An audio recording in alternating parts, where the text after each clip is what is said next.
Hola, hola, sí, hola, buenos días de nuevo, después de este pequeño receso para tomarnos un café, respirar y prepararnos también mentalmente para cambiar el registro. Ahora hemos tenido todo ese conversatorio tan excelente donde las víctimas queríamos, desde las jornadas de memoria social contra la impunidad, dar la voz a las víctimas de esos asesinatos que ocurrieron en la transición, también con la idea de que desde la academia no se puede construir la verdad, no se puede investigar sin recoger esos testimonios y esos relatos. Tienen que ser parte integrante de la verdad y, por supuesto, de la justicia. Haceros también un llamamiento a todos vosotros, estudiantes de esta facultad, para que no cejéis en el intento de investigar, averiguar. Como nos han contado esta mañana, hay muchos vacíos, hay muchos huecos, y es nuestro compromiso con la verdad y con la justicia el abrir ese campo, abrir ese espacio, no dejarlo vacío, dar esa voz que nos reclaman y ese compromiso que tenemos con nuestra sociedad, con la gente que luchó y que dio su vida por la democracia. Aunque tengamos todas nuestras críticas a este sistema, también eso nos tiene que animar a todos nosotros a luchar como ellos hicieron por ese mundo mejor que creemos, ¿no? Y ahora vamos a tener la posibilidad de, como os decía, cambiar un poco el registro y abordar dentro de las jornadas un aspecto fundamental que es el tema jurídico. ¿Qué pasa con la justicia? ¿Qué pasa con la justicia en este país? ¿Qué pasa con esa transición que para muchos el relato oficial fue modélica, consensuada, como nos dijeron, como estáis acostumbrados, ¿no?, a leer en los libros de texto, en los ensayos que vemos en la biblioteca, en esta facultad, y que nosotros estamos haciendo el esfuerzo, ¿no?, de quebrar, de fisurar ese discurso y de recomponerlo, ¿no?, con esos otros relatos. Los ponentes que hemos traído hoy, unos ponentes de excelencia, los tres, es una gran oportunidad, van a hablarnos de qué es lo que pasa con la justicia, qué es lo que pasó con la justicia en esos momentos y ahora, esa justicia universal que en este país en estos momentos prácticamente no existe y impide que todas esas víctimas tengan la justicia que reclaman para sus seres queridos. Se va a hablar de la justicia universal y se va a hablar en concreto de las causas de la guerrilla argentina y de las causas que hay pendientes.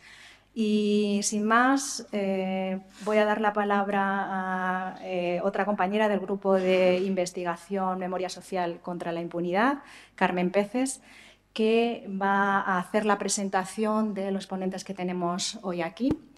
Y simplemente otra recomendación a aquellos que necesitéis un justificante de asistencia para vuestros profesores. Hay unas hojas circulando, ponéis el nombre, el curso en el que estáis y el correo electrónico.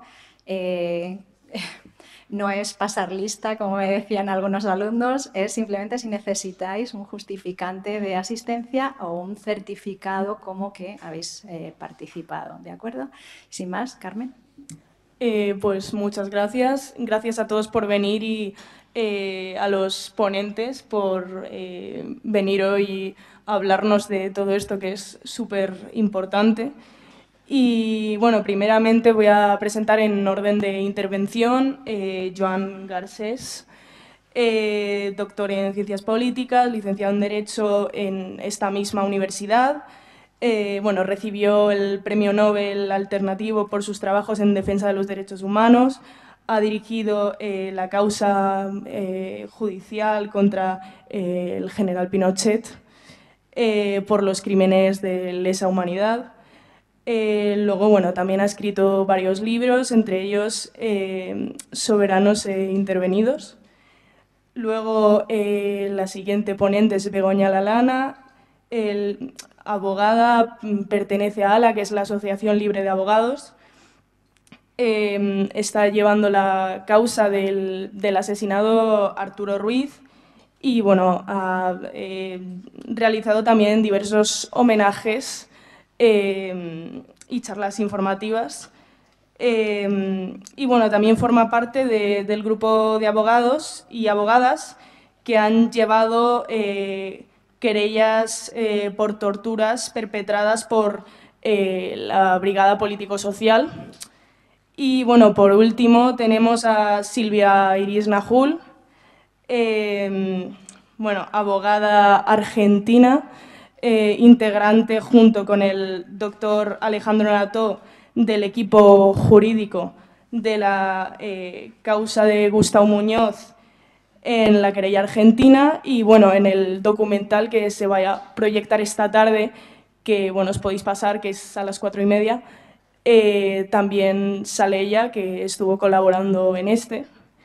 Y bueno, por último, un pequeño paréntesis, quería hacer mención pues, a todos los compañeros, profesores, artistas y en general todas las personas que han colaborado pues, en este proyecto de la Semana Negra, tanto en esta mesa como en el conversatorio que se ha visto previamente, bueno, en una obra de teatro que se representará durante estos días, también el mural, la exposición, todo esto, sin ellos no habría sido posible. Y también especial mención a las víctimas, que, bueno, ojalá no tuviéramos que estar hoy aquí hablando de todo esto, pero bueno, por desgracia es necesario. Y bueno, creo que es muy necesario desde la comunidad universitaria y sobre todo desde las generaciones más jóvenes que hagamos todo lo posible por esclarecer la verdad de lo ocurrido, condenar los crímenes y recordar que esto no debe quedar en el olvido. La transición, entre otros periodos, no fue para nada pacífica como se nos intenta vender desde las instituciones.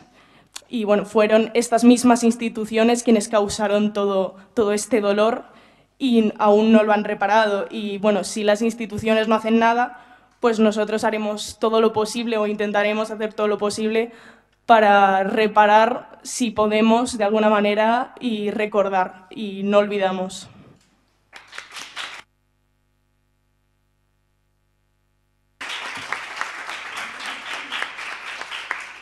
Bueno, vamos a dar la palabra a Joan Garcés, que intervendrá en primer lugar, después intervendrá Begoña Lalana y finalmente Silvia. Y vamos a intentar hacer intervenciones de 15 minutos para tener la oportunidad de que luego vosotros les preguntéis y todo lo que queráis saber. ¿De acuerdo? Adelante, Joan. Pongo en marcha el reloj para ajustarme al tiempo concedido. Buenos días a todas y a todos. Después de esta emocionante y emotiva sesión de esta mañana, escuchando a los familiares de las víctimas, yo voy a desarrollar una perspectiva, digamos, más global, en el que sitúe los hechos particulares e individuales que se han relatado esta mañana en su contexto nacional e internacional. Pero antes, permitidme presentarme. Se ha hablado del año 76-77. 10 años antes yo era estudiante de esta facultad. Sí, 10 años antes, de los 76-77, yo era estudiante de esta facultad y pertenezco a la promoción que el año 64,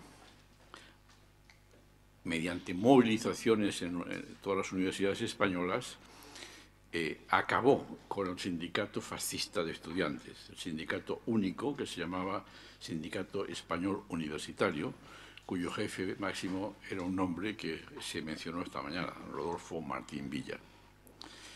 Y como estudiante, con vuestra edad, pues todavía oigo en mi memoria el resoplido del caballo de los grises detrás de nosotros en las cargas en la ciudad universitaria, disolviendo nuestras manifestaciones. Sirva esto para enmarcar el nexo personal con lo que se ha hablado esta mañana. Entonces, son 4 los puntos que yo quiero evocar rápidamente. El nivel de la represión en España. Uno de ellos, ¿qué relación tiene esta represión con el desenlace de la guerra de España? y el final del franquismo, más exactamente el final biológico del dictador. El tercer punto es la impunidad que siguió a ese fallecimiento. Y el cuarto y final, si me da tiempo, será una reflexión sobre la situación actual. Esta mañana hemos escuchado testimonios extraordinariamente valiosos de casos individuales, que naturalmente son individuales vistos dentro del conjunto, pero para la familia es obviamente lo más importante, porque es lo más inmediato. Hay un libro que alguno de vosotros lo habréis conocido, y si no, lo recomiendo, que en su título ya indica lo que pasó en España entre el 36 y hasta el 70, más allá del 77, el 78. Y el título es El Holocausto Español. El autor es Paul Preston, un historiador hispanista inglés. Y el título no es casual. Desmenuza y detalla y documenta el nivel de la represión que hubo en España hacia la mitad de los españoles, por lo menos, que defendieron la forma republicana de gobierno. Y esa represión se manifestaba por su sistematicidad y la crueldad. Matanzas, palizas, desapariciones, pero acompañadas de lo que también se ha mencionado aquí esta mañana, de la infamia hacia la víctima. Al dictador le presentaban la relación de personas condenadas a muerte por si alguna de ellas era indultada. Y al lado se conservan las hojas en que decía algunos de estos garrote vil y prensa. Prensa significaba ¿qué? Garrote vil sabéis lo que es. Y prensa, en esa anotación marginal del dictador, significaba difamación pública de la persona asesinada o ejecutada. El control de los medios de comunicación y de la educación fue total durante la dictadura. El lavado de cerebro sistemático, de forma que el porqué de la represión y la finalidad de la represión fue estructurada dentro de la legitimación del régimen. Yo os recomiendo que leáis el libro de Paul Preston, que a mí me ahorra tener que detallar el nivel de la represión. Pero fue tan profunda que la generación que lo sufrió ni siquiera hablaba a sus hijos en la familia de lo que les habían hecho. Muchas de las familias, yo he tenido ocasión de hablar con ellas, y muy próximas a mí, en que se enteraron de lo que había pasado a sus padres prácticamente en vísperas de que estos murieran. ¿Por qué? Para ahorrarles a los hijos, estoy hablando de los hijos que crecieron en los años 40 y 50, ahorrarles para transmitirles el sufrimiento a que ellos fueron sometidos durante la dictadura. Y también un factor muy importante, la estigmación de ser miembro de una familia represaliada. Esta mañana hemos escuchado a uno de los ponentes decir que durante 20 años en su casa no se hablaba del hermano asesinado. Pues esto era generalizado en toda España. De forma que esa generación absorbió el miedo del terror, más que el miedo, el terror de la represión. Y los hijos de esa generación, ya nos situamos en los que nacieron a partir de los años 40 y que se desarrollaron, llegaron a la adultez en los años 60, 70 y siguientes, pues están todavía impactados por el terror que ha sufrido la generación de sus padres. De forma que es en propiedad la generación de los nietos, de los adultos en los años 30 y 40, la que ha asumido el reivindicar la memoria de lo que aquí pasó durante la represión y la petición de justicia. Entonces, la primera pregunta que yo quiero hacerme aquí ante vosotros es ¿por qué esa represión tan sistemática a partir del 36 en las zonas ocupadas por el ejército sublevado y del 39 en el conjunto del territorio español, cuando muere el dictador, la impunidad legalmente establecida durante la dictadura se perpetúa. Y aquí es donde yo introduzco siempre algo de lo que rara vez se habla, y es la dimensión internacional de esa impunidad. El régimen que se estableció en toda España en el 39 tiene el apoyo de las potencias dominantes de Europa en ese momento, que es la Alemania nazi y la Italia fascista. A partir del 44-45, cuando se ve ya que la guerra va a ganar la otra potencia transatlántica, que es Estados Unidos, el régimen se va adaptando a esa situación y en el año 53 el general Eisenhower, el presidente de Estados Unidos, está aquí en España firmando acuerdos con el dictador y las bases militares son, digamos, la caución de ese reconocimiento por parte de la potencia hegemónica. Y progresivamente, cuando muere el dictador, el conjunto de los países de la Europa democrática han coexistido con el franquismo, lo han tolerado, lo han aceptado y han incorporado su realidad. Y digo la España democrática, de la Europa democrática, en particular pienso en Francia y en Inglaterra, que tuvieron una responsabilidad especial en el ahogamiento militar, diplomático y financiero de la República Española durante la guerra del 36-39. El Comité de No Intervención de Londres, el cierre de la frontera francesa para que no entraran las armas que podía comprar el gobierno legítimo español, de forma que después de la muerte del franquismo, la cuestión española, entre comillas, de la impunidad en España era un problema que no es solamente español, sino también de las otras potencias europeas. Alemania, la Alemania federal, la República Federal, heredera de la Alemania del Tercer Reich, ha indemnizado prácticamente a todos los países donde las tropas alemanas intervinieron en los años de la Guerra Mundial, excepto España.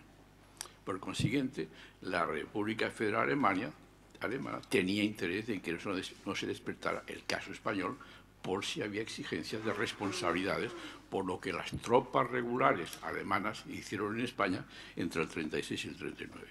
Italia, la República Italiana, es la sucesora de la monarquía de Saboya y después de la República elegida democráticamente en Italia, cuyas tropas regulares también participaron en la guerra de España cometiendo crímenes de guerra y crímenes de otra naturaleza. Y por consiguiente también la República Democrática Italiana tenía interés en que no se despertara el caso español por si tenía que hacer frente a reparaciones.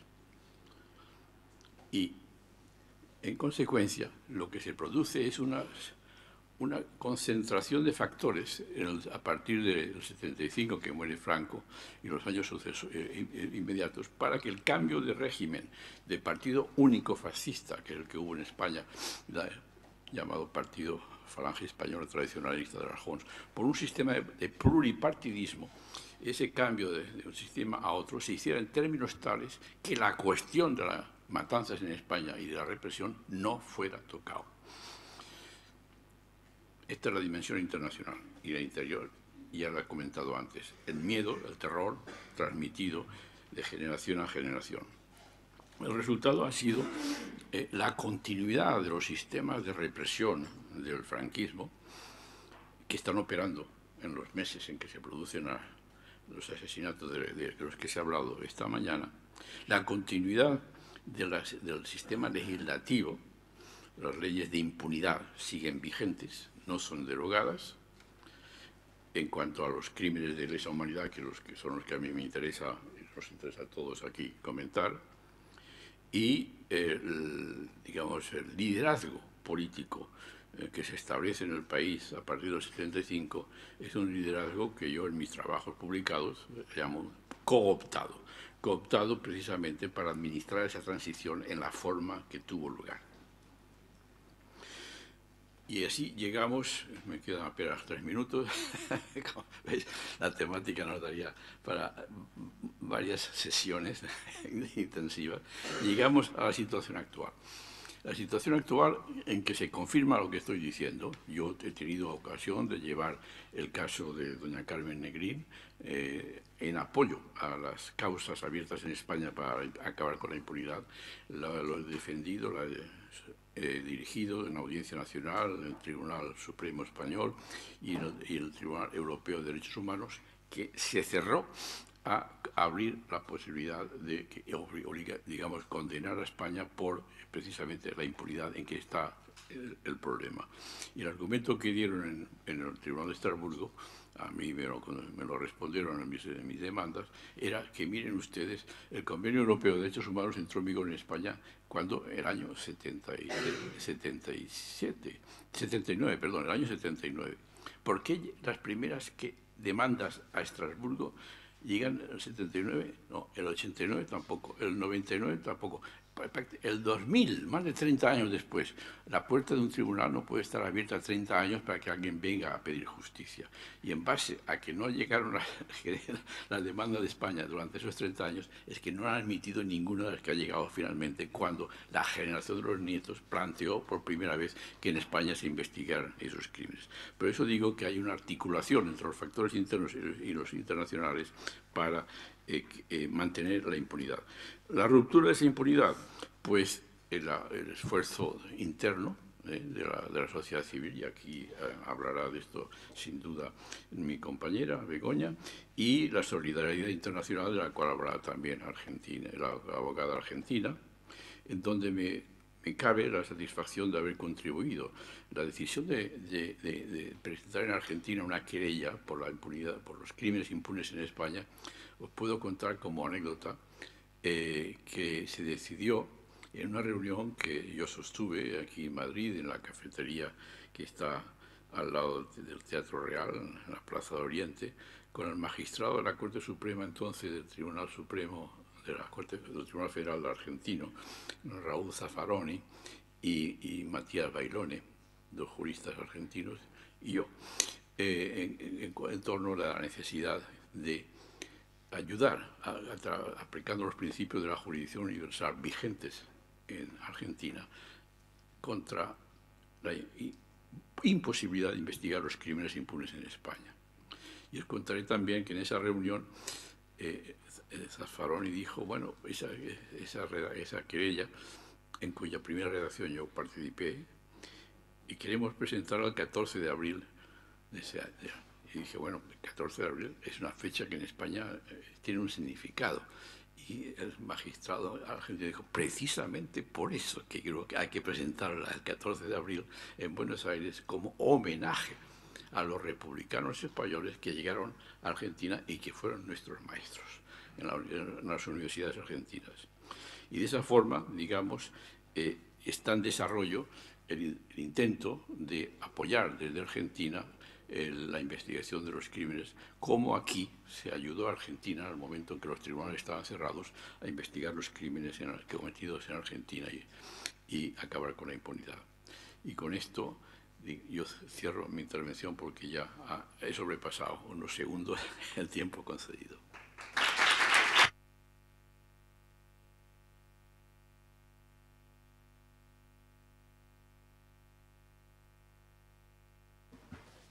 Hola, buenos días a todas y a todos. Un placer participar en esta jornada. Me abro la tablet para ver la hora, porque como he apagado el móvil, digo, si no, no la voy a ver. Y aunque los abogados y abogadas tenemos la costumbre de decir que vamos a ser breves para permitir el coloquio, esta promesa de brevedad suele traducirse exactamente lo contrario. Solemos extendernos más. Mi participación en esta mesa se debe a que formo parte de un grupo de compañeras y compañeros a los que la gente que estaba participando en la querella argentina y la comuna de expresos del franquismo solicitó ayuda porque decidieron que ya estaba bien de no haber intentado por lo menos presentar las denuncias y las querellas correspondientes a las violaciones de derechos humanos cometidos durante los años del franquismo, los últimos años del franquismo y los primeros años de la transición política en España. Yo me incorporé un poquito después de ponerse en marcha esta comisión de compañeras y compañeros, como digo. Hemos ido rotando, pero somos un grupo importante de gente que ha participado en esta colaboración con las víctimas para poder llevar ante los tribunales sus casos. Una de las actividades que desarrollamos fue acudir a Ginebra a solicitar y a Estrasburgo a solicitar que por las comisiones respectivas de derechos humanos se iniciaran los procedimientos de investigación contra España para, bueno, pues para ver qué estaba sucediendo y para acabar con los mecanismos de impunidad que debemos decir que han operado, como decía Joan, sin interrupción durante el franquismo, una vez terminada la guerra, durante todo el periodo franquista, a la muerte del dictador y muchos años después de la muerte del dictador, y que aún hoy encuentran rechazo por parte de una buena parte de la sociedad, que dice que es mejor olvidar estas cosas. Y así le contestaron, de hecho, al anterior relator, al señor de Greiff, que recomendó al Gobierno español que pusiera en marcha los principios de derecho internacional de verdad, justicia y reparación, y que lo primero que había que hacer para acceder a esos principios era conocer la verdad de lo que había sucedido en nuestro país. Y la respuesta del Gobierno español a ese requerimiento del relator de las Naciones Unidas no fue otra que decir que ellos habían descubierto que lo mejor era la amnesia, que la población española tenía la democracia asentada y que no tenía más sentido abrir esos procesos, y que había que acogerse al principio, un nuevo principio que desarrolló el Gobierno español, que era el principio de la amnesia frente a la violación de derechos humanos, ¿no? Es importante tener en cuenta que el derecho de la comunidad a obtener una respuesta del Estado como parte del derecho a la justicia es el de conocer nuestro pasado para poder protegernos en el futuro, y también para saber qué clase de instituciones tenemos, cuál es el origen de las instituciones que están hoy en día vigentes, cómo son los servidores públicos y qué errores o actos deliberados cometieron. Y esto es bueno para que podamos aprender y no volver a cometer esos actos.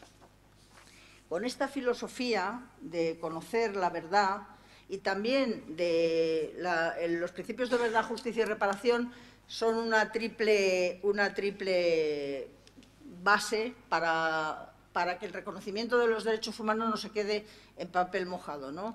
El derecho a conocer la verdad es el primero que trataban de alcanzar las víctimas de los crímenes del franquismo que habéis tenido en la mesa anterior, a la que he llegado tarde y no he podido entrar porque había tal cantidad de gente, de lo cual me congratulo que no he podido entrar en la sala. Las víctimas de antes, y como digo, las víctimas por torturas cometidas sobre todo por las distintas sedes de la Brigada Político-Social, que se llamaba Brigada de Investigación Social, pero era conocida como la Político-Social, ¿no? Y era la que se dedicaba a reprimir cualquier movimiento de disidencia y de lucha por la libertad que se producía en España desde su fundación. En el año 1941, si no estoy equivocada, lo tengo por aquí el dato. Sí. Esa primera pata de conocimiento de la verdad debe llevarse a cabo de acuerdo con el principio de diligencia debida, que cualquier Estado debe poner en funcionamiento, agotando cualquier vía de investigación para descubrir la verdad de lo que ha sucedido. Esta diligencia debida en España no ha tenido lugar en ninguno de los aspectos que afectan a la memoria histórica. Baste decir que hay en España muchos más desaparecidos de todos los que hubo en las dictaduras de América Latina, sumados todos los uruguayos, argentinos, chilenos, todos los que participaron, de los países que participaron en la Operación Cóndor, no suman los desaparecidos que fueron asesinados normalmente por funcionarios de Falange, que por cierto en estas leyes iniciales del franquismo, que fueron derogadas en 1978, no 2 días después, daban participación como parte de la policía en las labores de represión y de investigación a Falange Española de las Jons. Esta falta de investigación, como digo, que se basaba en todos esos crímenes de gente que fue directamente sacada de su casa y ajusticiada en cunetas, en vallas de cementerios, gente entre la que cabe destacar muy especialmente las maestras y maestros nacionales con las que el régimen se cebó de forma especial. Debe ser que el conocimiento y la enseñanza formaba parte poco de los principios del régimen franquista, ¿no? Este derecho, como digo, a la verdad es imprescindible ponerlo en relación con el derecho al acceso a la justicia. Primero, porque normalmente para conocer la verdad es necesario acceder a la justicia. Y, en segundo lugar, porque ese acceso a la justicia debe garantizarse a toda víctima para que funcione el derecho de reparación, como decía antes. La reparación incluye también, además del acceso a la justicia, como digo, hasta agotar las posibilidades. Incluye también el derecho a la rehabilitación, a que se dote a las víctimas de los mecanismos necesarios, tanto para el acceso gratuito a la justicia, como para el reconocimiento de sus derechos, como para acceder a la información, como para acceder a la traducción si fuera necesaria, etcétera, etcétera.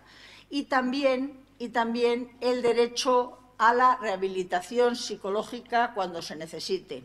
En las querellas que hemos presentado contra Billy el Niño y el resto de los integrantes de la Brigada Político-Social, en algunos casos de significación muy especial y que ha motivado, normalmente el Tribunal Constitucional Español, aparte de acoger, de admitir a trámite, no de acoger, en el último año creo que ha sido el 1,59 de los recursos de amparo solo ha admitido este tribunal, que corre tanto para cosas como la Cataluña y demás, y se reúnen en domingo y en sábado y a las 3 de la mañana, y etcétera, etcétera, solo estudia el fondo de 1,50 y tantos recursos de amparo. Normalmente el recurso de amparo se resuelve a partir de la ley de 2007 que introdujo un filtro, se resuelve diciendo el asunto no tiene trascendencia constitucional, no se ha violado ningún derecho o no se han agotado las vías judiciales previas, ¿no? Normalmente uno de los dos primeros. Hay un asunto, como digo, que es el asunto por las torturas sufridas por Gerardo Iglesias, querella que se presentó por los compañeros de Asturias y con colaboración también de compañeros del grupo de aquí de Madrid. Y en este asunto el Tribunal Constitucional al menos se dignó dictar un auto, que es el auto, a ver si lo tengo por aquí, del Pleno del Tribunal Constitucional 80/2021 de 15 de septiembre de 2021. En este auto el Tribunal, a pesar de contar que había muchas querellas interpuestas y que se había solicitado muchas veces la investigación de los crímenes cometidos por el franquismo, consideraba que el asunto no tenía trascendencia constitucional. A este auto se hizo dos magistrados del Tribunal Constitucional, María Luisa Balaguer y Xiol Rius, que se adhirió al voto de María Luisa Balaguer, emitieron un voto particular diciendo que cuando menos el Tribunal Constitucional debería de haberse pronunciado sobre dos cosas.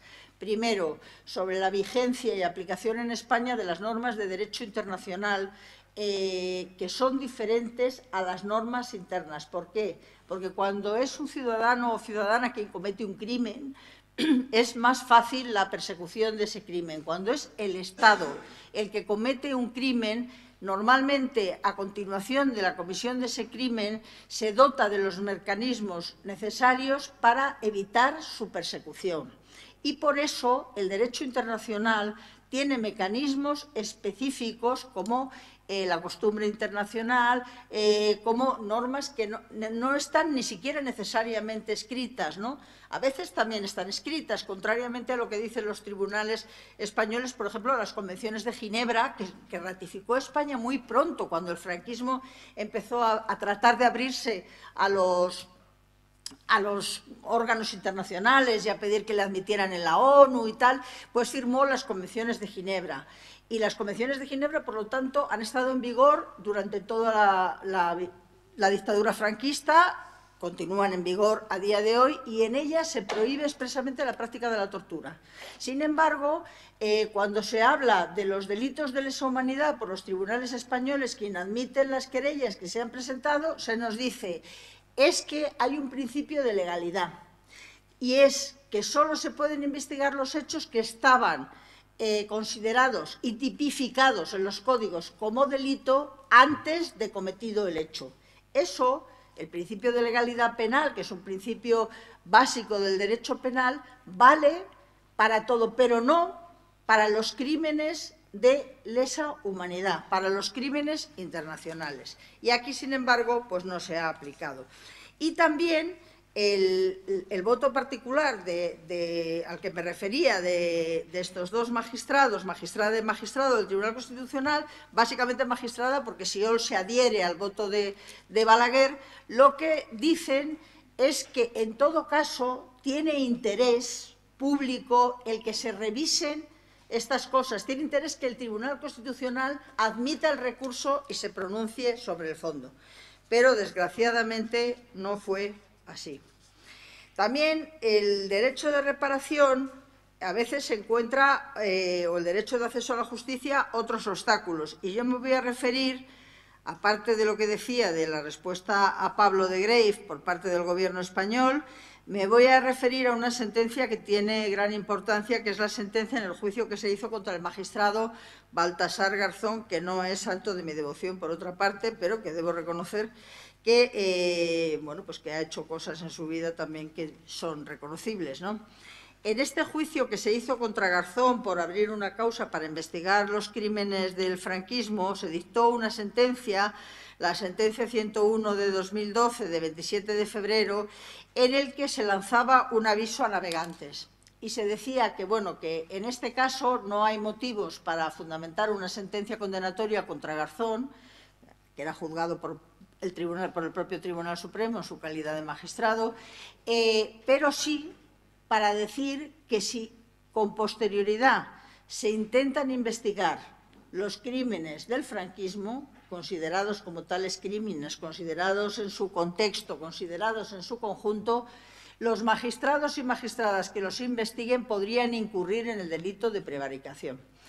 La sentencia, al sentar esta jurisprudencia, hace que los tribunales de nuestro país, que son, como casi todos los países, mayoritariamente gente afín al poder y, por lo tanto, gente normalmente de derechas, gente que en muchos casos tiene origen personal incluso por parte de los magistrados más viejos. Claro, nosotros nos vamos encontrando en toda esta lucha con que tanto las víctimas como los autores van cumpliendo años y en muchos casos mueren. Por ejemplo, Billy el Niño, que era uno de los querellados prácticamente de todas las querellas, por lo menos de las que interpusimos en Madrid, pues ha muerto sin necesidad de ser sometido a enjuiciamiento. Eso sí, y lo hablábamos antes con Joan, ha muerto siendo sometido a un enjuiciamiento público. Porque el poner sobre la mesa estos asuntos, que a veces para las abogadas y los abogados es muy frustrante, ¿no? Ir presentando querellas y que los tribunales te vayan archivando y tú recurrir y llegar al Constitucional. Ahora estamos hay un asunto que está, el que me refería antes, de Gerardo Iglesias, está presentado en el Tribunal de Estrasburgo y hay varias demandas presentadas en el Tribunal Europeo de Derechos Humanos, que ya sabéis que es cuando te desestiman cualquier vía de investigación en el país, tienes la posibilidad de acceder al Tribunal Europeo por violaciones de derechos humanos, hablamos, claro está, al Tribunal Europeo de Derechos Humanos de Estrasburgo, o, porque no son acumulativas, tienes que elegir una u otra, de acudir a uno de los tribunales, pues al Tribunal contra la Tortura, al Tribunal de Derechos Humanos, al Tribunal contra cualquier discriminación de la mujer, al de la CEDAW, en fin, tienes derecho a acudir a uno de estos tribunales para que se pronuncien y para que pongan o propongan al Gobierno las medidas reparatorias e indemnizatorias necesarias. Y la reparación tiene también otros elementos. Y el más importante de todos ellos es la rehabilitación de las personas a las que se ha violado los derechos, rehabilitación que incluye o puede incluir la disculpa pública, que en muchos casos no se ha hecho, la anulación de las resoluciones judiciales que se ha intentado en casos como el de Miguel Hernández, que se denegó dejar sin efecto su sentencia, como el de Puig Antich, que se dijo, porque claro, ellos ¿qué dicen? El Tribunal Supremo, ¿qué viene diciendo sobre estos casos? Pues viene diciendo, como son sentencias nulas de pleno derecho, ¿para qué vamos a dejarlas sin efecto, ¿no? Pues van a dejarlas ustedes sin efecto, primero, para abrir a las familias el cauce a pedir una reparación, incluida una reparación económica. Y segundo, y sobre todo, para rehabilitar la memoria de las víctimas. Y en todo este asunto hay que tener presente, que otro pilar fundamental del derecho de reparación es que son las víctimas las que tienen que tener voz, son las que tienen que decidir qué medios de reparación, qué medios de justicia quieren. Si van a la justicia transaccional, que se dice, pues vayan ustedes a la justicia transaccional, que son las comisiones de la verdad, que han operado en muchos países de América Latina, como sabéis, y que han sido muy útiles en muchos casos, sin que hayan excluido, por cierto, el acceso a los tribunales penales. Pero bueno, vayan ustedes a… No, perdón, o sea, las víctimas irán, cada persona irá al órgano que juzgue oportuno, solicitará las medidas que juzgue oportuno y por parte del Estado la obligación que ustedes tienen es la de permitir ese acceso, reconocer y reponer. Claro, lo que decía antes de las edades, pues es muy difícil, por ejemplo, yo qué sé, los crímenes cometidos, la querella, porque ha habido querellas individuales, querellas municipales, y dentro de las querellas municipales que han interpuesto algunos ayuntamientos, yo participé en la de Rivas Vacia Madrid, y allí, por ejemplo, había un señor que yo me entrevisté con su hijo, que fue condenado a muerte en los años 40. Este señor era celador en la prisión que había ahí en Moncloa, donde está ahora el cuartel del aire, enfrente de la Gallina, que llamamos la Gallina, yo no sé si la seguís llamando así, la llamaban la Paloma, esa que hay donde los arcos de Moncloa, pues eso. Ahí estaba la cárcel y este señor era celador ahí. Y un capitán cuyos hijos, franquista, cuyos hijos estuvieron presos en la cárcel, pues la tomó con este celador y consiguió que le llevaran a un consejo de guerra, lo cual era bastante fácil en aquellos tiempos de todo el que había sido republicano, y le condenaron a muerte. Pero Franco le conmutó la pena. Y entonces, ¿qué hicieron? Pues volvieron a denunciar los mismos hechos y un segundo consejo de guerra por los mismos hechos, en los que el abogado defensor militar, por cierto, alegó que no se puede juzgar a una persona dos veces por el mismo hecho y que a este señor ya le habían juzgado, le habían conmutado la sentencia y tenía una sentencia de cadena perpetua, pero no obstante le condenaron a muerte y en esta segunda ocasión le ejecutaron, ¿no? Entonces, el reconocer, el hacer público esto, reconocer a esta persona que fue injustamente juzgada, injustamente condenada, que fue… Todo esto es importante, conceder, por ejemplo, nombres de calles, reconocimiento público de distintas características y también derecho a indemnización y a algo que parece que hace la Ley de Memoria Democrática, que es el derecho a la restitución de los bienes incautados, ¿no? Que a muchas de estas personas que morían por las cunetas, y me estoy saliendo de mi terreno, pero lo primero que hacían era quitarles las tierras, quitarles las casas y dejar a la familia en la indigencia. Familias, por ejemplo, la abuela de un compañero de facultad, la concedieron una indemnización muy considerable porque su marido era militar profesional, era capitán de la aviación republicana. Como les reconocieron en las primeras leyes el derecho de ascenso en los destinos que hubieran tenido, pues se hubiera llegado a general y le dieron una indemnización considerable. Cuando fue ella personalmente, normalmente la gente no iba a recogerlo y les dijo, cuando le entregaron el cheque, pues mire usted, esto yo lo hubiera necesitado cuando era una madre de 6 hijos a la que no daba nadie trabajo en Andalucía porque mi marido era militar republicano y tuve que ir andando a Madrid con mis 6 criaturas para conseguir un empleo con el que mantenerlas, ¿no?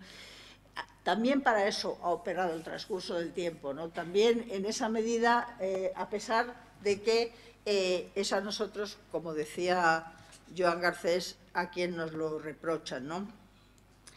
En esta materia es importante, ya por último, solo lo enuncio, las garantías de no repetición, el que se dé a las víctimas garantías de que esto no va a volver a suceder, que exigen también reconocer que ha sucedido y que ha sido injusto. Y yo en esta materia suelo decir, siempre que hablo de cualquier cosa que afecta a los derechos humanos, que normalmente los tribunales emplean muchas varas de medir, ¿no? Y para mí solo hay una vara de medir en el tema de los derechos humanos, y es la que a nosotros nos gustaría que nos aplicaran a nosotros mismos. Gracias.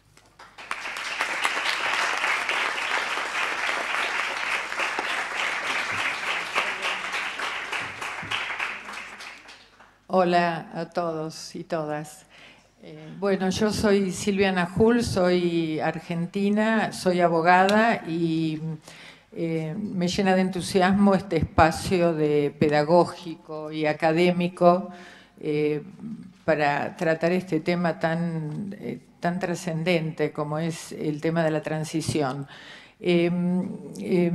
Yo integro el equipo jurídico legal con el doctor Alejandro Nató, que llevamos adelante la causa de Gustau Muñoz en Argentina.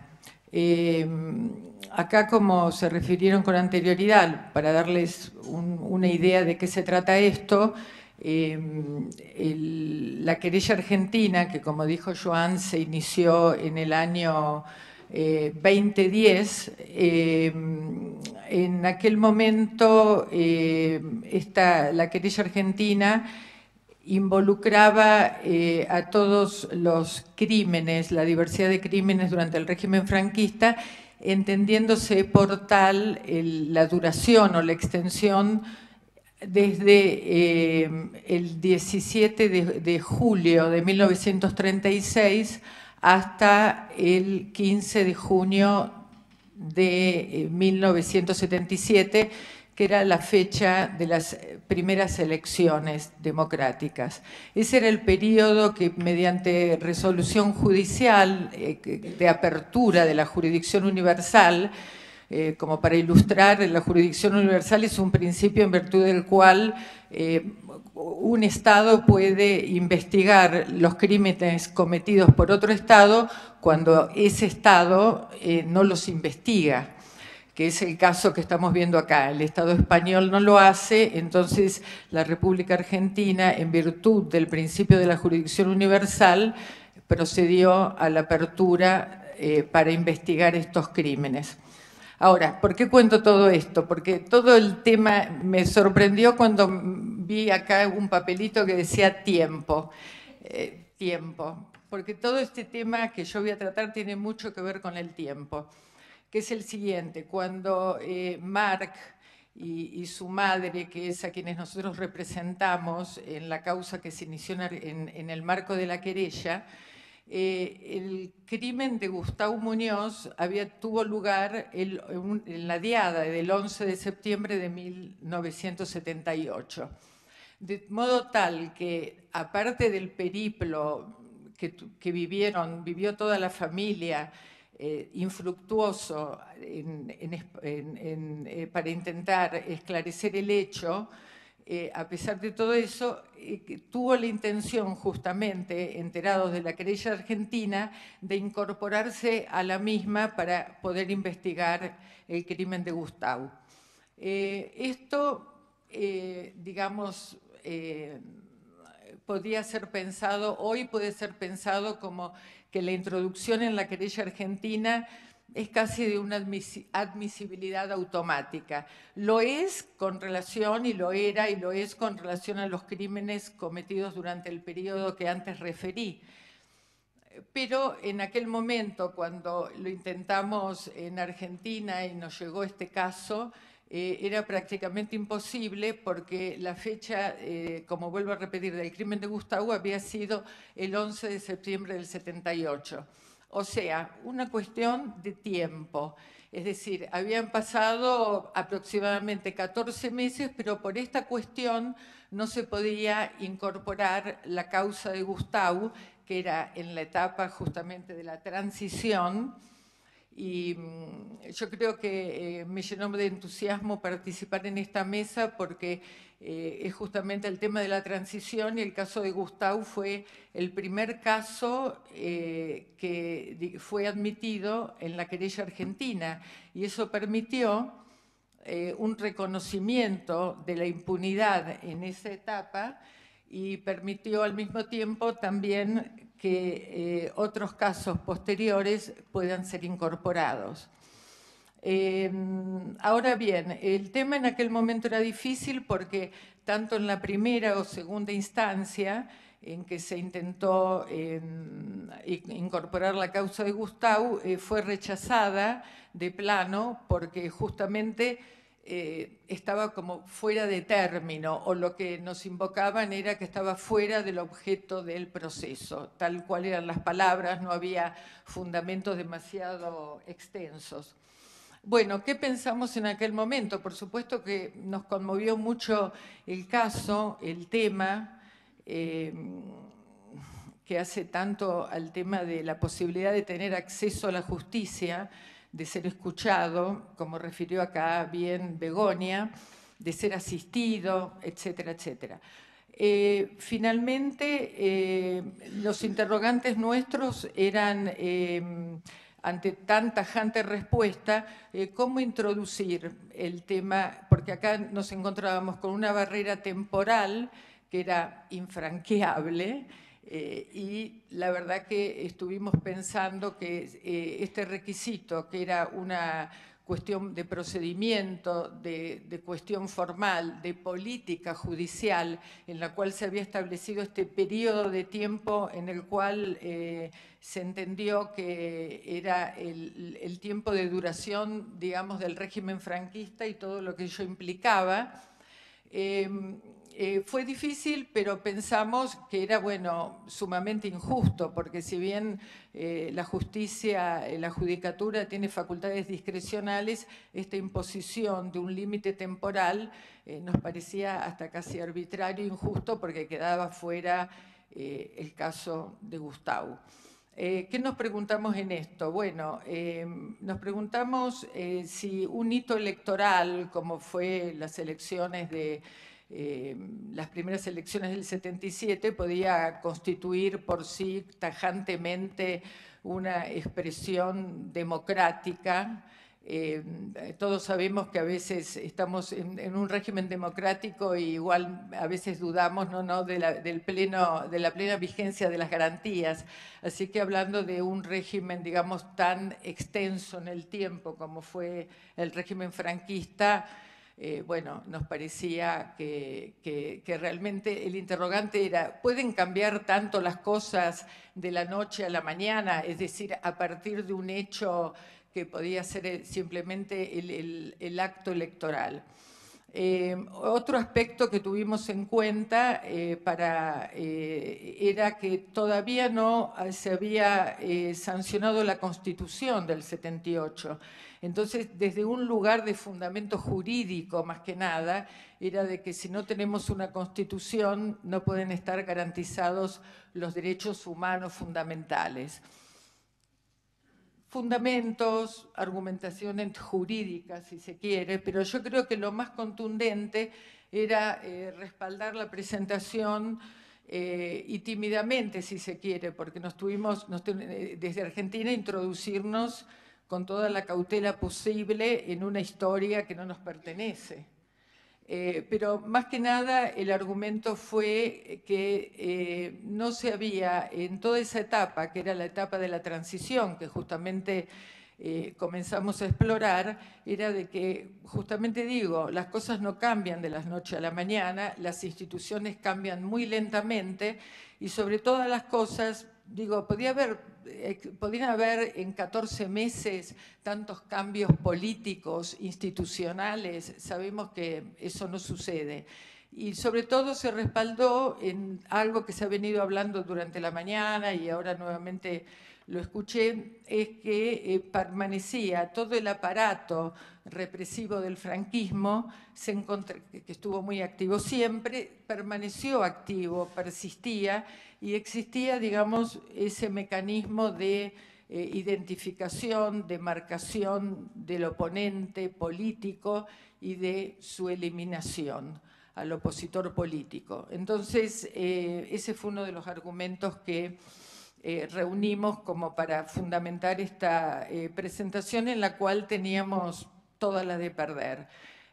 Sin embargo, con posterioridad, esta causa llega al Tribunal de Casación, el Tribunal de Casación, la Cámara Federal de Casación, que en la República Argentina es como la máxima instancia, un poco como para ilustrarlos, y ahí tuvo lugar una audiencia previa en la cual se expresa el abogado, y también en esa audiencia viajó Marc con su hija Ariadna para asistir a la misma. Entendimos que me parecía que era muy bueno para él como familiar, él lo sentía auténticamente de asistir a la misma.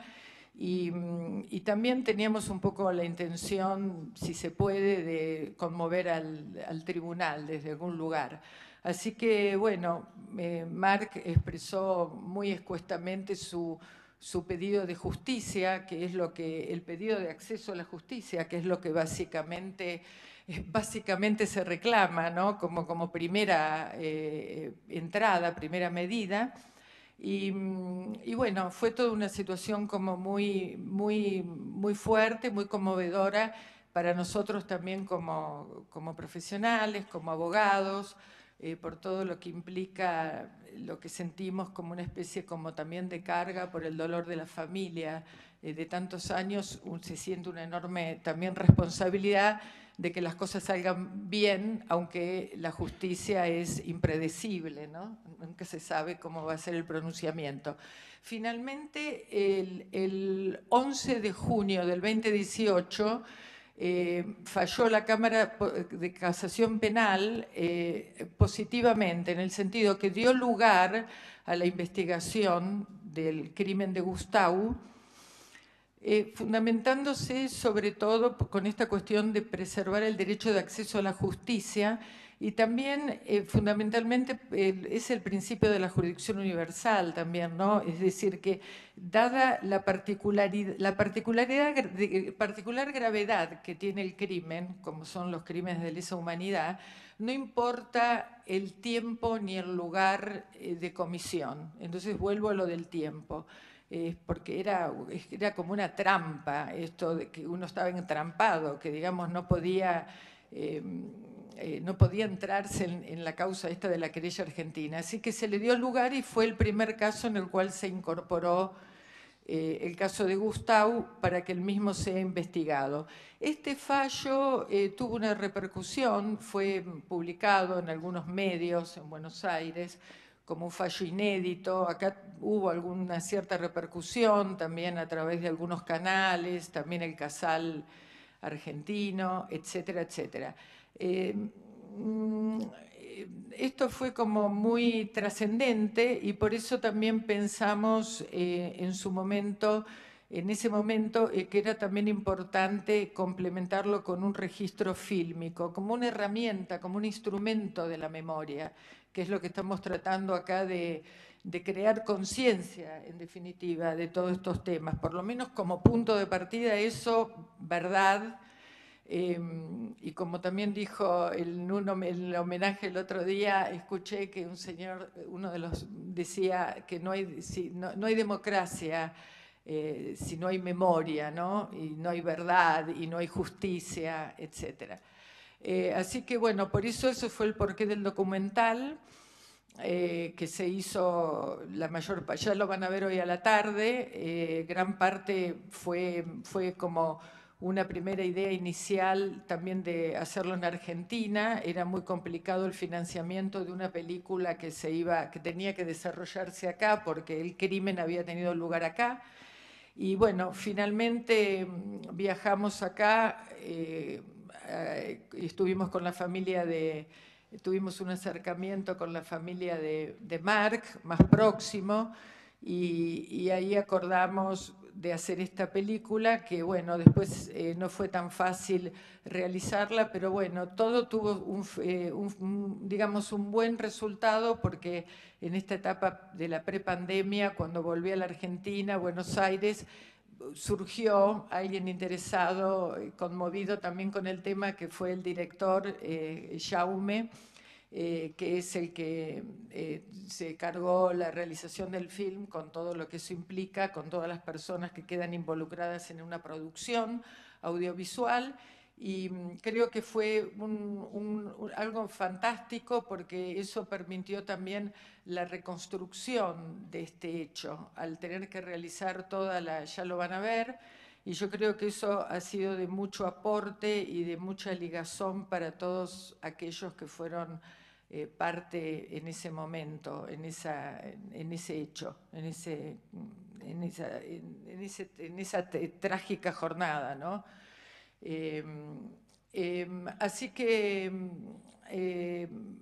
la parte de Argentina la producimos allá, y bueno, ustedes también ya la van a ver, que tiene que ver más con todo esto que les he relatado, que es el desarrollo de la causa. Así que, de la causa judicial. Ahora bien, yo estoy abierta a las preguntas, pero lo que quiero manifestar, para no solo concluir con el tema del film, que ya van a tener oportunidad de ver, es que qué pasa con la causa. Es decir, en lo que nosotros, yo creo que hemos hecho un buen trabajo, creo que Marc y su familia, y ustedes ya han visto cuál es el tesón de las víctimas, de los familiares, pero bueno, también nos encontramos frente a un sistema en el cual, y se ha reclamado muchísimas veces de parte tanto de la judicatura, desde la Argentina, como y desde los abogados de Argentina, que ahí no existe una colaboración judicial para la prosecución de estas, para las diligencias probatorias, para el trámite de los exhortos, etcétera, etcétera. Entonces, si bien creo que ha sido, por decirlo, un gran triunfo haber logrado incorporar el caso de Gustau, que reconoce, que implica el reconocimiento de la etapa de la transición y de sus víctimas. Creo que, bueno, el tema se complica a la hora del trámite judicial, porque, bueno, como acá han explicado, sobre todo Begoña en particular, y acá he escuchado mucho la palabra impunidad de parte de Joan, es difícil, digamos, investigar y llegar, digamos, a resultados concretos en la justicia. Bueno, yo nada más, seguramente que me quedan un montón de cosas para decir, pero los escucharemos a ustedes. Gracias.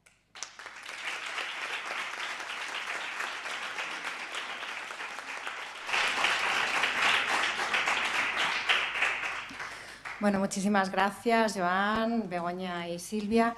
Ahora nos toca el turno a nosotros. Tenemos solo 15 minutos, tenemos muy poquito tiempo, así que os voy a pedir que hagamos una ronda de cuestiones, de preguntas, y que luego las contestéis todas para que nos dé tiempo.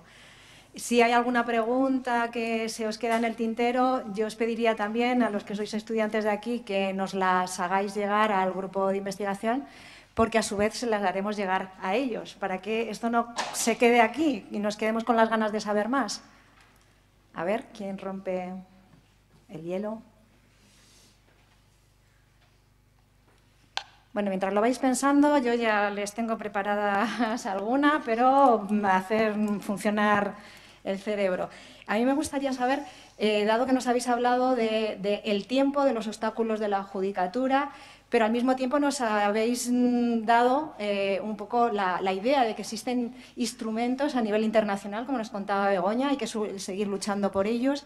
Yo os quería preguntar un poco a los tres qué papel tiene la presión social para desbloquear esta situación de impunidad. A ver, ¿más preguntas? Bueno, podéis ir respondiendo, a ver si se animan. Gracias. Bueno, la presión social es fundamental. Es fundamental. El derecho son normas. El derecho escrito, digamos, es la razón puesta por escrito. Eso es una definición de la ley, ¿no? Pero si detrás de la norma no hay la conciencia colectiva de que esa norma debe ser aplicada, es papel mojado. De manera que en el caso que estamos comentando, en que las normas jurídicas se han venido sucediendo desde el año 36-39 para lograr la impunidad de los crímenes mientras se estaban cometiendo y después, el que no hubiera una presión social exigiendo que esas leyes fueran modificadas por otras, en que se exigiera la responsabilidad por los crímenes cometidos, es uno de los factores que ha contribuido a la impunidad, a continuarla. Y no había presión social en los años 70, por las razones que hemos explicado, es decir, el terror que continuaba en la mente de quienes habían sufrido la represión y la primera generación que le siguió. Y es gracias a la presión social que algunos progresos, algunos importantes, se han logrado desde entonces. Tanto aquí como en otras partes. Yo, por ejemplo, que dirigí el caso Pinochet en España, es una de las reverberaciones de este caso que más me satisfacen es el efecto psicológico que tuvo en el país donde los tribunales estaban cerrados y por eso las víctimas vinieron a España para encontrar un tribunal que les escuchara. La presión social que tuvo el efecto de demostración del proceso en España contribuyó a abrir los tribunales de aquel país. Y en los años que han pasado desde entonces, ahora estoy hablando del año 2000, pues centenares de oficiales de las Fuerzas Armadas chilenas y de la policía han sido juzgados y muchos de ellos condenados a penas de cárcel por los crímenes que hasta aquel momento estaban impunes. Es el efecto de la movilización social de las víctimas en el país y la irradiación de un ejemplo internacional. Y en España, las propias leyes de memoria histórica y democrática que se han aprobado son resultado también de la movilización de los nietos pidiendo explicaciones de lo que aquí ha pasado. Sí, aquí existía lo que se llama presión contraria, ¿no? Se difundía el mensaje de que era imposible investigar porque había una ley de amnistía que significaba que esto no se podía tocar. Esto era el discurso que imperaba y que condicionaba a su vez a las víctimas a no iniciar actuaciones legales. Les condicionaba no solo legal, sino también psicológicamente. Y luego en España había mucho miedo. Las personas que han trabajado en memoria histórica y que iban por los pueblos recabando datos contaban cómo los familiares de fusiladas y fusilados, por ejemplo, antes de hablar con ellos cerraban los postigos de las ventanas para evitar que les vieran. Y aquí hubo un suceso que fue el 23 de febrero de 1981, donde en muchos pueblos se hacían listas de personas y cuando iban los memorialistas a las localidades, listas de personas para matarlas, perdón, que no he terminado la frase, cuando iban los memorialistas y se decía a la gente, es hora de denunciar estas cosas, decían, sí, para que te metan en la lista como sabemos que han circulado el 23 de febrero del 81, cosa que tampoco se ha investigado debidamente. Y por eso lo que decía Joan, ¿no? El tesón, y decía también Silvia, el tesón de la familia, ¿no? Por ejemplo, hay un caso, una de las querellas que se interpusieron fue por el bombardeo por parte de los aviones fascistas italianos, de estos hechos bastante desconocidos, por cierto, por parte de la población española en general, de la ciudad de Barcelona, ¿no? Se conoce el bombardeo de Guernica, otros como el de Durango también han sido objeto de querella y el de la ciudad de Barcelona también. El tesón de las personas que estaban detrás de esa querella llevó, los tribunales libraron comisión rogatoria a Italia para que facilitaran la lista de los aviadores que habían pilotado los aviones que habían bombardeado Barcelona. Italia no contestaba a la comisión rogatoria, pues las personas que sustentaban la querella, concretamente abogadas y abogados, se fueron a Italia hasta conseguir la lista de las personas que habían participado pilotando los aviones que lanzaron las bombas sobre Barcelona. Finalmente la querella se archivó, pero ese tesón de la gente, ese ánimo de que se llegue hasta el final, que debería haber tenido el Estado y que no ha tenido, yo creo que es fundamental para que las causas funcionen y fundamental para que la gente, por lo menos, obtenga una reparación personal, ¿no? De decir, yo no he dejado de hacer todo lo que estaba en mi mano para que esto llegara a buen término. Bueno, Grego, adhiero a que es fundamental. Por ejemplo, estaba pensando en la Argentina que, bueno, los organismos de derechos humanos fueron fundamentales en la Argentina, así que ahí fue también movilización, salir a la calle, es esto. Así que chicos, chicas, hay que participar y expresarse ampliamente. Si hay una ley, que se cumpla, y si no hay una ley, que se haga la ley, o por ahí es otro tipo de acción, no sé, pero hay que formar opinión, expresarse. Yo vengo hablando de política, hablaba de política judicial, porque son todos estudiantes acá de política, ¿no? De ciencias políticas. Entonces, bueno, la política está en todos lados. Yo hablé de política judicial en el sentido de decir que es un modo, una forma de hacer las cosas. Cuando yo le comentaba recién que se decidió establecer ese periodo de tiempo con la incidencia que tenía eso. Entonces, bueno, las políticas son medidas que nos pueden favorecer o desfavorecer completamente. Entonces me parece que como punto de partida me parece importante tener una toma de posición, expresarla y actuar también.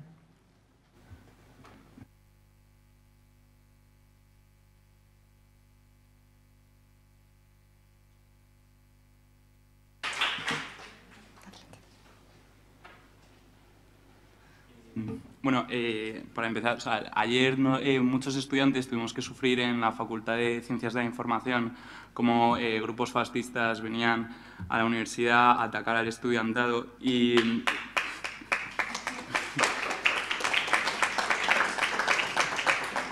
en esta actuación vimos cómo la policía actuaba de una manera claramente partidista, posicionándose para defender a estos grupos en vez de intentar de alguna manera mediar o al menos intentar parecer imparciales.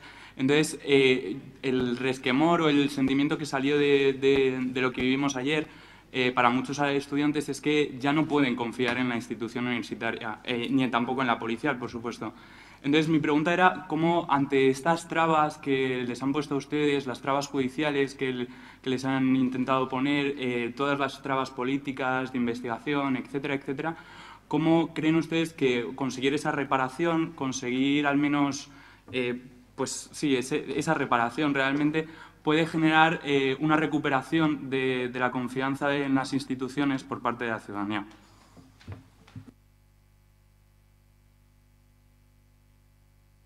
Empiezo yo. Sí, el problema de la democracia es algo difícil de conseguir y difícil de mantener, es algo muy sensible. Y uno de sus pilares es la legitimidad de las instituciones, el que la gente crea que esas instituciones son necesarias y que funcionan de una forma más o menos positiva. Si esas instituciones entran en crisis, se deslegitiman, lo que viene detrás ya se conoce, son soluciones de carácter autoritario de un signo o de otro, donde la democracia sufre o es simplemente suprimida. En el caso de la policía, bueno, es un problema, digamos, bastante general. La policía, yo siempre digo que es un mal necesario, no se puede ver, una sociedad no puede estar sin policía, pero al mismo tiempo es la policía, ya se sabe. Y si hay algún policía aquí, pues en fin, que me disculpe, pero es una realidad sociológica. Entonces, ante esa situación, la respuesta tiene que ser individual y colectiva, es decir, la protesta y la no aceptación, en la medida que eso sea posible. Y de alguna forma, pues, es esa movilización pública la que permite modificar o intentar modificar, por ejemplo, la ley llamada de mordaza, ¿no? de la mordaza, de represión de las manifestaciones. si esa ley algún día se modifica, y está en debate en el Congreso, será precisamente por la presión social. Y en la medida en que se modifique, es que se podrá evitar situaciones como esta, o al menos sancionar a quienes la incumplan el deber de actuar de forma neutral y protegiendo el derecho de manifestación, que es justamente el fondo de muchos de los crímenes que hemos comentado, hemos oído esta mañana. Los estudiantes estaban ejerciendo el derecho a manifestarse, que es un derecho fundamental, y fueron asesinados en ejercicio de su derecho de manifestación.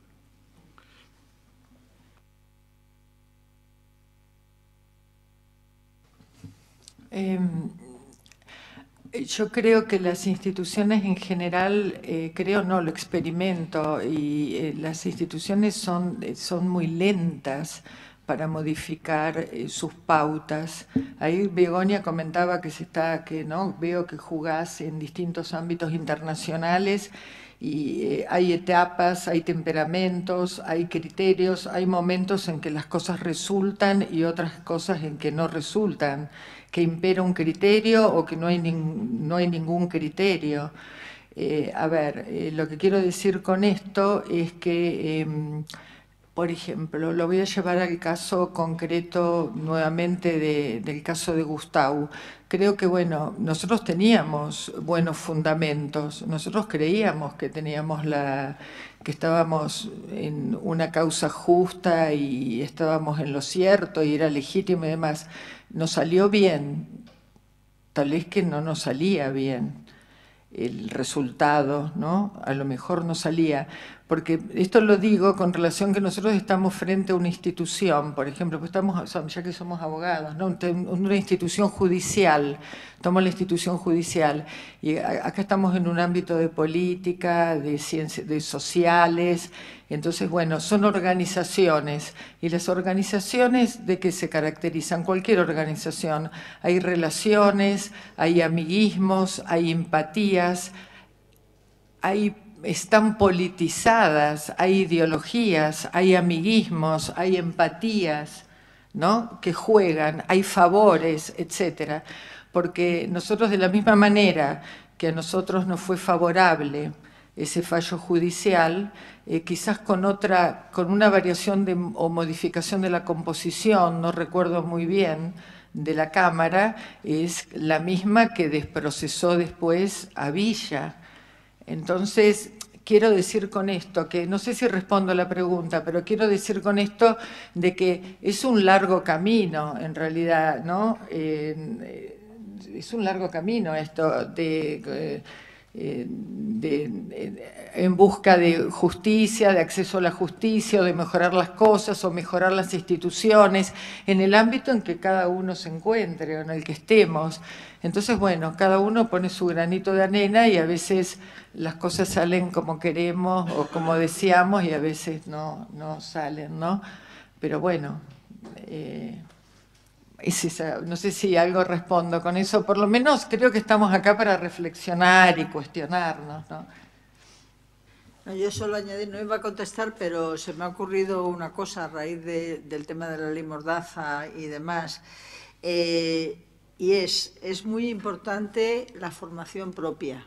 Porque, por ejemplo, con el tema de las intervenciones policiales hay una instrucción que, si no recuerdo mal, es de 2018, no me acuerdo de la fecha, que dio el Ministerio del Interior a la policía para que entendiera que, por ejemplo, la discrepancia no era desobediencia, por ejemplo, ¿no? O sea, que si un manifestante discutía, anda que no ha habido detenciones por discutir con la policía, quiero decir que se vaya usted de aquí, que no quiero, que me enseñe su carné, que me enseñe usted su placa, que me enseñe su carné a comisaría. Quiero decir que al final ha habido cantidad de abusos policiales por lo que es una simple discusión que se debe desarrollar o no, pero que en todo caso no es susceptible de ser sancionable. Entonces, el conocer nuestros derechos, hay que tener en cuenta también que los derechos humanos siempre han sido de la persona frente al Estado. Su reconocimiento ha sido siempre frente al Estado. Entonces, es muy importante que conozcamos bien en qué campo estamos jugando, las reglas del juego, porque es importante también que formemos que formemos a la policía. A mí, por ejemplo, con lo de la ley Mordaza se me abren las carnes cuando la policía se queja de que no les dejen utilizar balas de goma, que yo decía pelotas, y me llamaron la atención en un acto que estuve en la Comisión Catalana que ha hecho el informe sobre las balas de goma, de los tuertos y las tuertas que han quedado sobre todo por el mundo, y algún fallecido o fallecida incluso también, y me llamaban la atención por eso. Y con las balas de goma digo, la policía ¿cómo puede quejarse del uso, de que no les permitan el uso de un instrumento lesivo? O sea, de un instrumento que lo que está es para hacer daño a la gente. Quiero decir que hay cantidad de gente que ha perdido la visión de un ojo por el impacto de una bala de goma. Entonces, el conocer que primero vamos a tener que actuar siempre en el enfrentamiento y no frustrarnos si la resolución, como decía Silvia, no es del todo favorable, ¿no? Eso en primer lugar, pero sobre todo conocer y enseñar a la policía y enseñar a la judicatura. Cuando se habla, por ejemplo, de la formación de género, hablamos, yo soy feminista, y hablamos de la formación de género de magistradas, magistrados, fiscales, etcétera. En todo lo relativo a los derechos humanos es fundamental que jueces y juezas y que fiscales, no hay fiscalas, solo ese es neutro, aprendan también. Y aprendan, por ejemplo, lo que es el derecho de los derechos humanos, lo que decía yo antes, que no sigue las normas de cualquier tipo de derecho, ¿no? Eso lo decía un fiscal que tuvo mucho que ver en la presentación de la querella en España por los crímenes de Chile y Argentina. El fiscal Castresana decía, es que los tribunales españoles no entienden que las normas de derecho internacional humanitario son distintas que las normas de derecho interno, que los parámetros por los que se mueven, y eso hay que enseñarlo, y hay que enseñárselo desde el Tribunal Constitucional, que no es propiamente un tribunal de justicia, pero es el órgano que interpreta la Constitución, hasta todos los tribunales de arriba para abajo. Y para eso tenemos que conocerlo y difundirlo.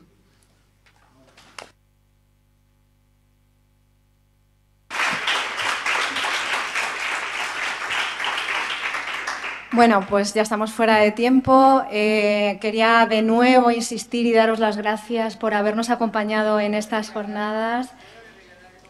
Bueno, un momento antes de recoger, que Silvia quería...